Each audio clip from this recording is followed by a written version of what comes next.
What started as a dispute over a coin collection quickly turned into a courtroom battle over trust, honesty, and thousands of dollars.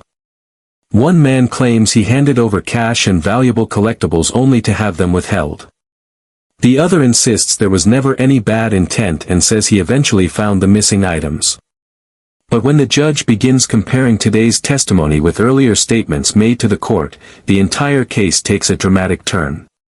Watch closely, because every answer from this point forward could determine who walks away owing thousands of dollars, and whose credibility completely falls apart. That's a question for Donald Oates to ask himself, because did you give me 2,500 photos, you said?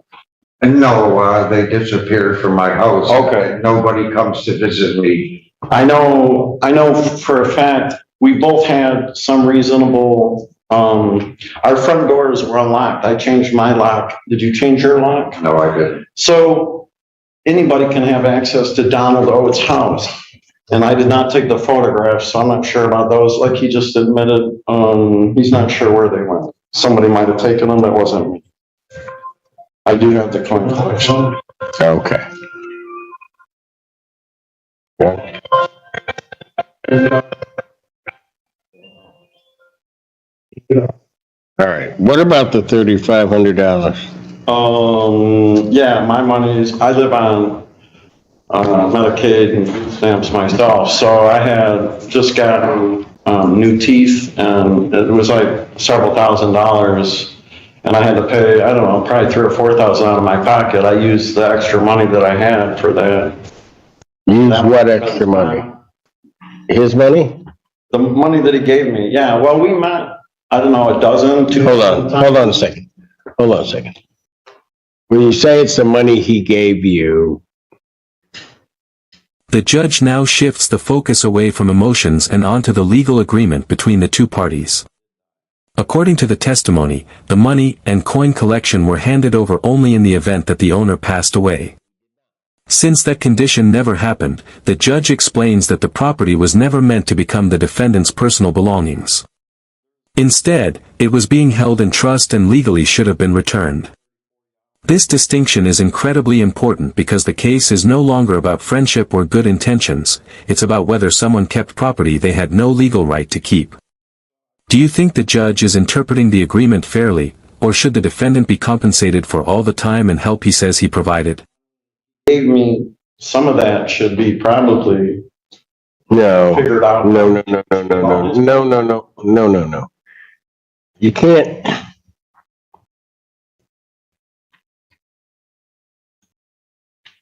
You can't do it that way.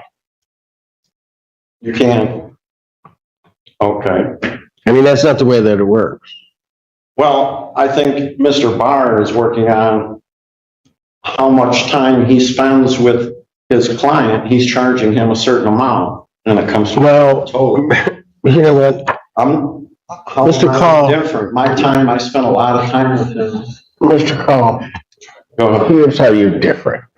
If somebody gives you something, and in a lot of ways, what you're doing is you're holding it in trust. I mean, he doesn't effectively have an estate, but really, if something were to happen to him, you're then the person that has to basically execute his wishes. Is that still in effect today? Well, here's the problem. Right. You are really to do nothing with that property until such time as something happened. And when it didn't happen, because you're holding, that property doesn't belong to you, then you have to give it back to him. And you don't think I should be compensated for all the times I went over there to... You know what? I don't know if there was an agreement by the two of you that you were going to be paid anything. What I know here is that he gave you funds, he gave you a coin collection. Mm-hmm. He's not sure now about the photographs. Fine.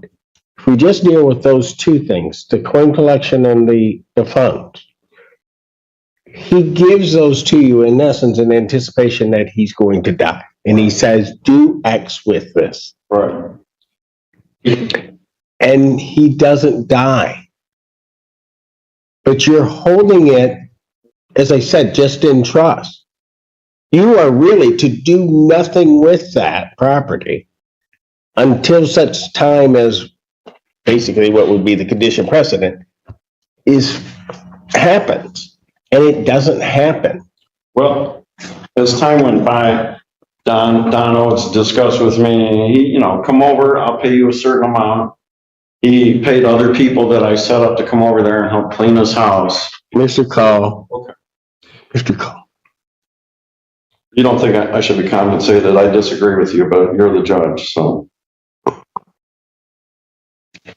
It's not a question. I don't have that before me. But any compensation for you. That's not what's before me. Either raised by you and certainly not raised by the plaintiff.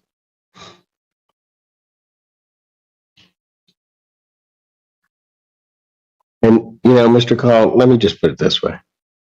I realize the two of you are or were friends. But, maybe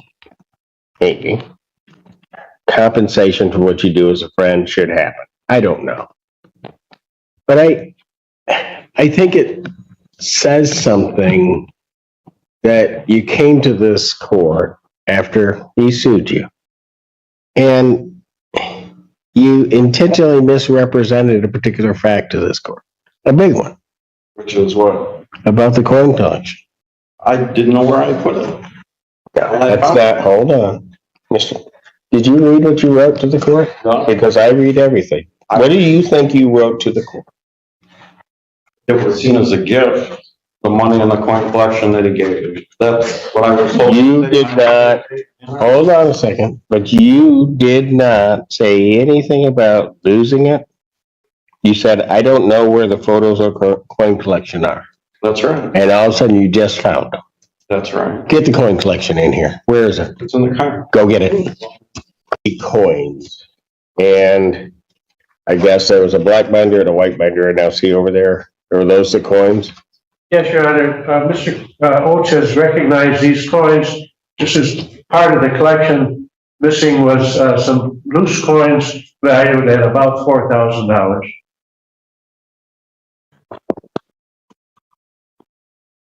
Same as the photos, Your Honor.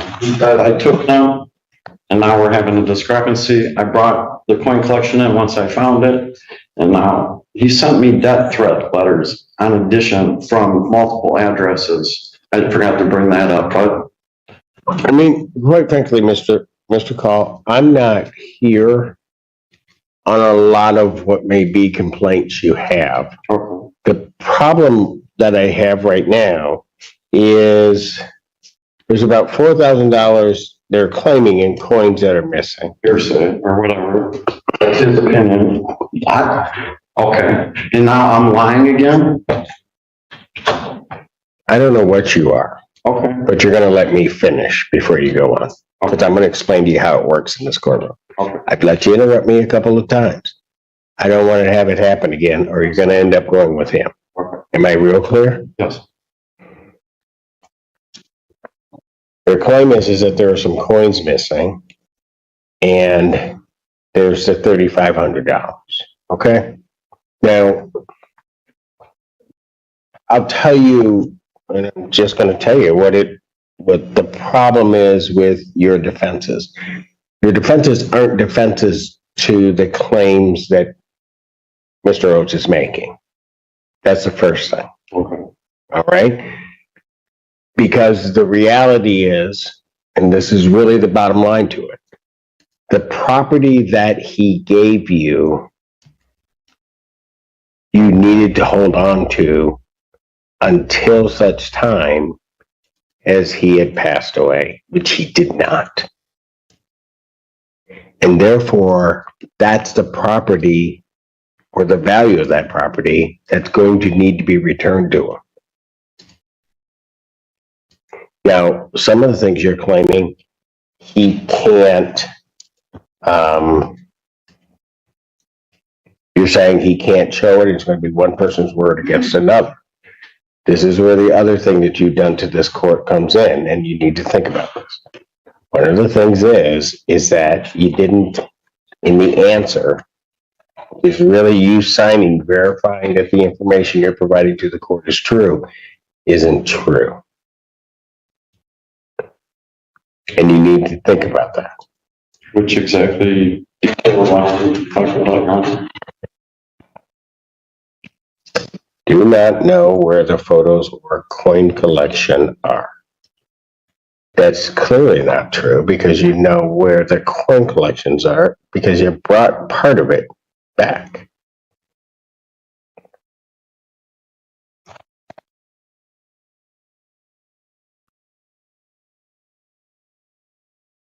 At this stage, the courtroom tension reaches another level. The judge openly questions the defendant's credibility after pointing out inconsistencies between earlier written statements and what is now being said in court. Even more concerning, the judge warns that if the missing property was intentionally converted for personal use, the financial consequences could become far more severe through treble damages, potentially tripling the amount owed. That's a massive legal risk, and it's clear the judge wants the defendant to fully understand what could happen if this case proceeds to trial. Faced with that possibility, would you continue fighting in court, or would you seriously consider negotiating a settlement before things become even more expensive? Thing, because I'm sure if you converted these to your own use, which is going to be part of the problem, you're going to be looking at near treble damages. I didn't hear you. You're going to be looking at what potentially could be treble damages under the conversion statutes. Okay. All right. Which means all of a sudden that $3,500 claim becomes a $10,000 plus or whatever claim. All right. Yeah, go ahead. There was only 2 books, Your Honor. If there was more that's worth $3,000 or $4,000, I just want somebody to explain to me where it went to.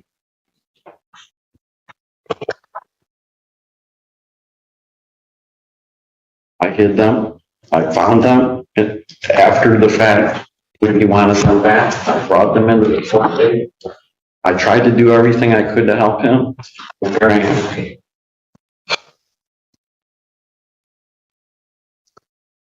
What's the date in June? June 28th.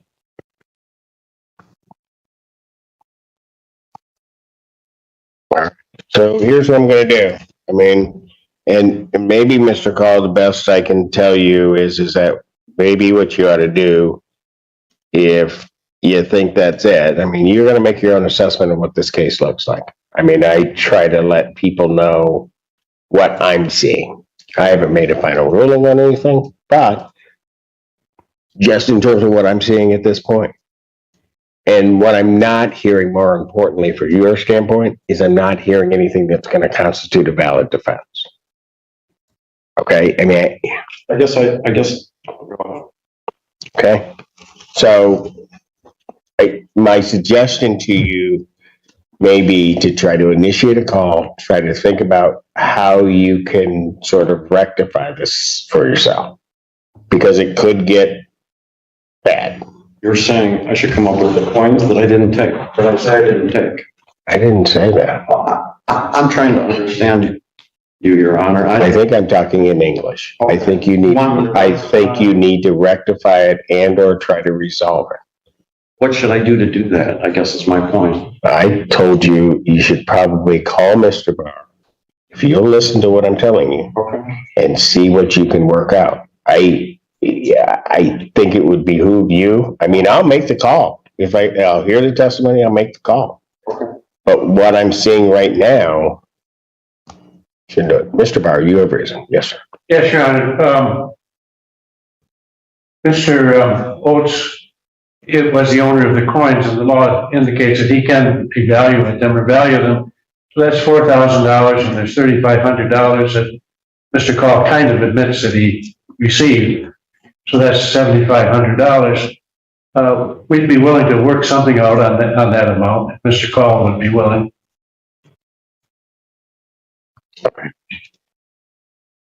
What do you think? Okay, let me just place it in context for you, okay? If, for whatever reason, and Mr. Barr is saying the 7,500, if for whatever reason this went to a treble damages in terms of conversion, you're gonna have a problem because that number now goes threefold. Okay, so, and I'm telling you that so that you can see what's a sort of, could potentially be on the other side of that. Okay, yeah.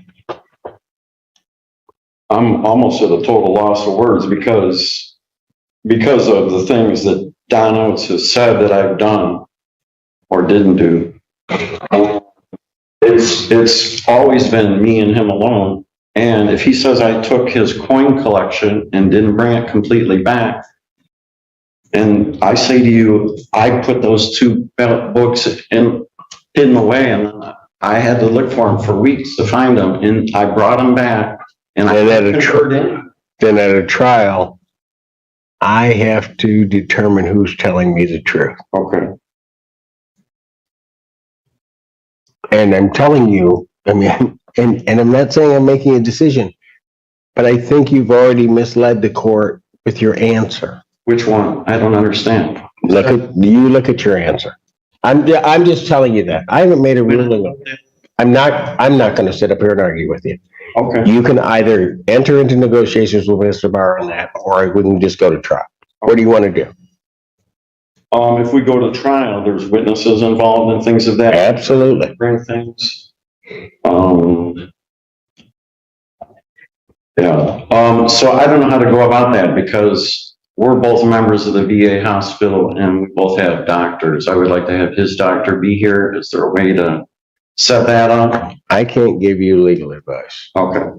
See, that's the problem. I don't. No, it's not a problem for me. I can't do it. I'm trying to.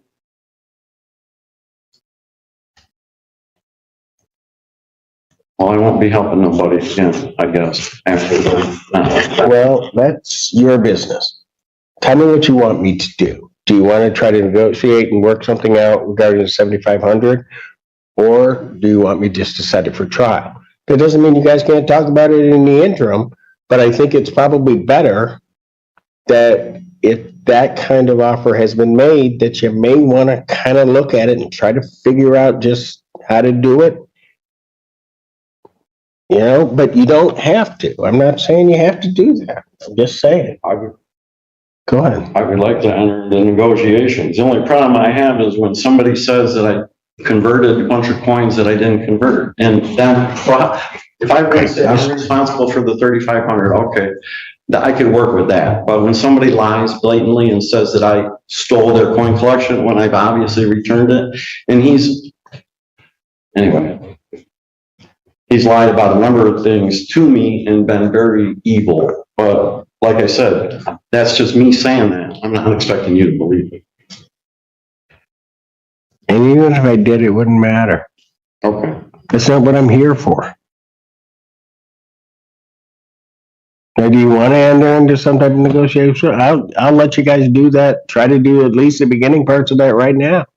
That'll be good. Okay, so why don't you guys, would you do that, Mr. Barr? Yes, of course, Your Honor. Two things. One, do I understand that the books are now given back to Mr. Oates and are now his property? Yes, they are. And did I understand Mr. Call correctly that he was offering to settle for 3,500? Well, he said the 35 is not really at issue, but well, I won't say it that way. He wasn't having an issue so much with the 35 because it was given to him, the money. And he may have used that money to do whatever he did with it, okay? I don't think he's necessarily disputing that. He has some issue with the 4,000. Thank you, Your Honor. All right, that's fair? Fair. Okay, that's what I heard him say to me. All right, so I'll step off. Somebody just knock on the door, or we'll check periodically and just see where you guys are. I think 15 minutes should be good, Your Honor. After a lengthy exchange, both sides ultimately agreed to resolve the dispute through a negotiated settlement of $7,500, avoiding the uncertainty of a full trial. While neither party leaves completely satisfied, the agreement allows them to avoid additional legal costs, further testimony, and the possibility of much larger financial penalties.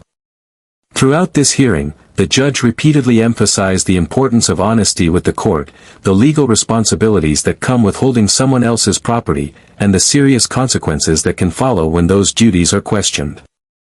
Cases like this serve as a reminder that informal agreements between friends can quickly become complex legal disputes when expectations aren't clearly documented. If you found this courtroom battle fascinating, let us know in the comments who you believe had the stronger case. Don't forget to like this video, subscribe to the channel, and turn on notifications for more incredible real courtroom breakdowns.